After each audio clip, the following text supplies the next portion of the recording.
তাহলে জিকিরের জগতে সবচেয়ে শ্রেষ্ঠ জিকিরের নাম সহিহ ইবনে হিব্বান, মুস্তাদরাকে হাকিম, দুইটা সহিহ হাদিসের গ্রন্থে হাদিসটা এসেছে। সাইয়েদনা আবু সাঈদ আল খুদরি হাদিসের বর্ণনাকারী বিশ্বনবী বললেন, মুসা আলাইহিস সালাম আল্লাহর ডেকে বললেন, আল্লাহ আল্লিমনি কালিমাতান আদউ বিহা, ও আল্লাহ এমন একটা স্পেশাল জিকির আপনি আমারে শিক্ষা দেন, এই জিকির দিয়ে আমি আপনারে ডাকবো, এই জিকিরটা জানবে শুধু আমি আর জানবেন আপনি, দুনিয়ার কেউ জানবে না।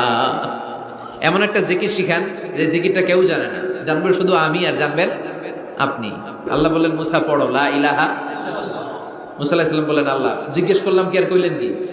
লা ইলাহা ইল্লাল্লাহ এটা তো জাতীয় জিকির, কথা কন, এটা তো ইন্টারন্যাশনাল জিকির, এটা তো সবাই পারে। আমি তো চাইছি এমন একটা এক্সক্লুসিভ যেটা আপনি আর আমি ছাড়া কেউ জানে না, শুধু জানবেন আপনি আর আমি। আল্লাহ বললেন, মুসা এর চাইতে শ্রেষ্ঠ জিকির আমার কাছে নাই।